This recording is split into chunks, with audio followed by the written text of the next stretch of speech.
Preacher Season 2, Episode 7, Pig. So this is a pretty interesting episode. We actually do get an episode mostly focused on the people in the white suits. And we get to see their... I guess technically he's not the leader. He's just one of the leaders, across the board of what is now known as the Grail. So we can officially call him that. And his name is Herr Starr. And we get his flashback and we kind of get to learn how he rose to the ranks in this weird little community, and then we get an extra bit of story, which I would assume has to come into play, considering the series and, Jesse having this crazy Genesis ability and the Saints of Killers, all that stuff. I would assume the story we got at the end where the guy's like, yeah, before all this stuff went down with Jesus that everyone knows from the Bible, turns out he actually had a kid. So our deal is the Grail is to protect this child until the end of the world. It was really weird to me because I was like, okay, I didn't expect Jesus to have a kid that, the way they did the story was like, we're protecting this child for one means, and that's the end of the world. It made it seem like Jesus gave birth to the Antichrist, and I was like, all right, that's weird. I'm curious to see where this goes, although we might have to wait a little bit. But I was like, okay, that's definitely interesting to get at the end here, and definitely a thunderstorm coming along. But it was like, alright, so we get the story of this guy, and it's him, before all that happens, it's him going through this training as he gets there, and he's like this crazy tough dude. They have the electric chair and stuff where they're like just sizzling these guys nuts. And he's just like, no big deal. He talks to the woman he's supposed to like sweet talk her and stuff. He's just like, give me the information or I'll kill you and stuff like that. Like, he was just a tough guy, and he killed everyone that he could. When he was doing the wrestling thing, he starts jerking off to distract the guy. That's how he beats him. And then he bashes his head in with a golf club. Made no sense to me why he had to kill the dude, but I was like, yeah, that makes sense. That's just his character. He's really weird. So he's going through. Of course, they get down to the last two guys, and it was like, the sporty sort of dude who had all the skills and talents. He wasn't as good because they show it like when he's in the chair and stuff. That was like the one time they really show like he's not as good as Herr Starr. But they're at the shooting range and stuff, and he's like, he does the target and shoots the same spot. He's like, good luck. And I was like, he's just gonna shoot this dude in the head. And I didn't expect it to actually even show Herr Starr. I thought they were just gonna do it when he's like, good luck, because he looks forward again. I thought they were just gonna show like his brains just get blown out and that was gonna be it. But they actually show him like pick up the gun and like fake point, and then it's just like boom, done. And then he just walks in. And I was like, I knew that's what was gonna happen. It's like, that's who this guy is. It makes perfect sense. Then it gets down to him being accepted into it. That's where we get the story of Jesus actually having a child. That's where we actually get the name of this organization being the Grail. And it's like, this is our plan. And so he goes out, the two guys go out on the balcony, and Herr Starr is basically being celebrated, as the new member of the team. And he's like, I think you're going to go places here. And he's like, thank you. And he pushes him off the railing and kills him. And I was like, that doesn't really surprise me. But what does surprise me is that the organization let him stay. Because, and this is just me. I was thinking about, I was like, I don't know if I'd let a guy stay. Like, I get it when you're just killing off the random people you're training against to show that you deserve to be in the organization. That's one thing. But when you get into the organization and the first thing you do is kill the guy that's like at the top of this branch or whatever, I don't trust you. Like, that's just me personally. I'm like, you can do that with the people we don't care about, but you can't just come in and actually kill our members and then be like, I'm going to take his place. It's like, no, you're not. Like, you're going to get killed yourself. That's just me. I don't run a secret evil organization, or I don't know. It's hard to tell. I think they're supposed to, they're like the villains where they think they're doing the right thing because, in this episode, by the end, we have the actual pig situation. And that also explains, because I mentioned that before, I was like, they had Jesse's name, and I was like, what is that pig thing for? But turns out that's what it was. It was like a flying pig. So he does kill all those people off. So it's like, what's the point of that exactly? Is it to stop any biblical references or anything like that? So it's just kind of weird. It was like, all right, what exactly is the point of what they're doing here? And they just kill an entire community, that sort of thing. So it's like, maybe they think they're the good guys. I don't know. But at this point, they're the villains. And it's just like, it just still seemed weird to me. Like, I know they're the bad guys, but it's still like, he killed one of your people. That was like his first move. It was like, I don't really trust that guy. He might kill all of us, or at least attempt to. Of course, they show that he, I think they said that was like 2004 or something. So clearly, he did actually work with the organization, and they trust him at this point. But it was just so weird to me. Like, I just wouldn't do that. That's just me personally. It was just like, I don't know. I know we're bad guys and we kill people, but I'm not gonna trust the Terminator just because he says he wants to be a part of our group. He like just killed this dude as soon as he joined. Can't really trust that too much, but that's just me. But the other half of this episode actually does focus on our trio of characters, mostly mostly focusing on our two. I don't even want to call them side characters because they're also important, but focuses on Tulip and Cassidy mostly.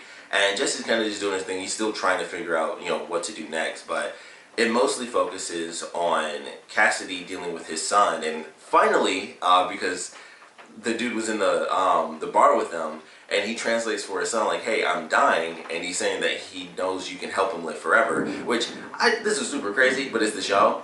Was that guy there the whole time they were talking and all this stuff? Because he's like, he didn't seem to bat an eye when he's like, yeah, and he says he's your son and that you can help him live forever. I was like, who is this dude? Like, he's just a French professor or something. I was like, he's not questioning any of this like live forever stuff and the fact that the much older guy is supposed to be the younger guy's son.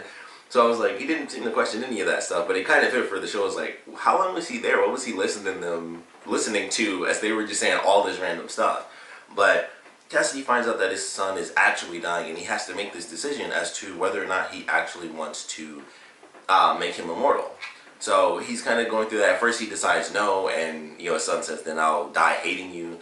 And they have him at the end where he kind of peeks into the room and his son is on the bed, and he has to make this decision if he's going to make his son immortal. And I was so curious. I'm like, if he becomes immortal, is it going to be like other stuff where you become a vampire, you stay whatever age you are, so he's still old?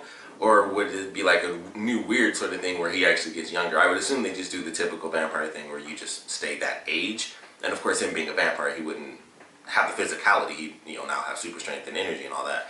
But I was just like, man, what is going to happen here? Like, will he save his son, or will he just let him die normal? So that's what we get with Cassidy's side of the story. And Tulip has a much more emotional, well, it's hard to say if it's much more emotional, but it's mentally, she's being driven kind of insane almost by what almost happened to her. Like, she has these dreams, and I love the way they did the first dream where, I believe it was the very first one, where she saw like the fingers just dropping out of the sky, and it was Cassidy's fingers when he was grabbing onto the blade.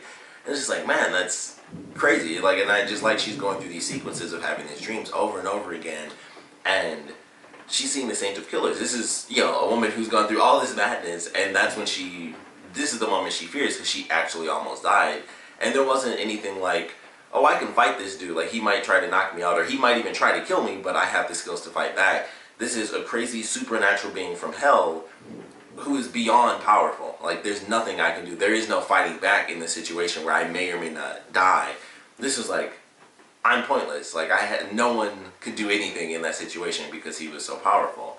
And so she's freaking out. She's trying to confront the fears that she has, and that's why she goes back to the guys at the end of the episode to have them like shoot her, and so she can kind of face that fear and get over it by having it repeat over and over again. So very interesting the way they did that, and I'm curious how that's going to expand, because of course Jesse didn't actually send the Saint of Killers to hell. He put him in a truck in the swamp. I just don't know. He's probably going to be let free. I would assume, I didn't mention this before because it honestly didn't even occur to me, but they had a truck that, a guy was in the back of the truck when Jesse set off basically some C4 on the back of the truck. Nothing happened whatsoever. I would imagine that truck has like a tracking device in it. That's just me. I would just imagine that they have some tracking. They might be missing people, because who knows what happened when Jesse said get lost. Who knows how far they went away and before all that took place. But I would imagine they have like some LoJack on that. It doesn't seem that difficult or insane to me. So I would assume they're going to find their truck. It's going to be like, hey, who the F are you? And it's like, I'm the Saint of Killers, which I would assume they somewhat know what that is, because they're dealing in soul selling and stuff like that. So I would assume they would have at least heard of the Saint of Killers. So it'll be like, oh, well, he kind of screwed up our business a little. You hate him, so here you go. Like, they're going to get their truck back and let him out of that swamp, and then it's all going to start over again. And then Tulip will be super pissed off, because it's like, why didn't you just send him to hell? That's all you had to do. Which I still don't understand why he didn't do that. Like, he would have suffered in hell. Like, it would have been totally fine if he did that, but instead he wanted to put him in a truck and do it that way, do it kind of like his own way. And it's just like, that's going to bite him in the butt. We know he's going to come back somehow. Someone's going to do it, and it wouldn't surprise me, like I said, if this truck has LoJack, which just makes sense. There you have it. So that's going to fall apart. Like, it's going to cause, some greater issues between them, and I'm definitely excited to see where things go. Now that we have Herr Starr, after he dealt with the pig thing, he's going to go towards Jesse. Like I said, we didn't really get anything of the organization in this episode that did have control over the truck, but I would assume we're going to see them fairly soon. Like, I had to watch this episode online again, so I don't know what's coming next. But I'm really looking forward to it. And it's just getting closer and closer to disaster. Like, they had like that run-in with the Saint of Killers, and it's like, whew, disaster averted. But we knew the organizations were there, and the fact that he didn't send the Saint of Killers to hell just means that disaster's on the back burner. But it's definitely, it's definitely going to be making its way back somewhere in this season. Unless they decide to save it and he comes back next season. But I would imagine it's going to play out, in this season. He gets put in the swamp, and then maybe close to the end of the season, he gets let out, and maybe the last couple of episodes forces them probably to, leave New Orleans or something like that. But really enjoyed this episode as always. Would love to know what you guys thought about it, so please comment below. Let me know your favorite parts about it, least favorite parts about it. And I definitely want to know what you guys think is going to happen with, Herr Starr when he actually shows up in New Orleans to take on Jesse and Tulip and Cassidy, because he is technically just a normal human being, I think. But who knows? When he was training to join the Grail, definitely was. But at this point, it's like, is he really? I would assume he is, and that's just like how crazy of a character he is. He's so good. He literally wiped out a whole village. Like, they couldn't jump him or anything like that. He took out an entire village and everything.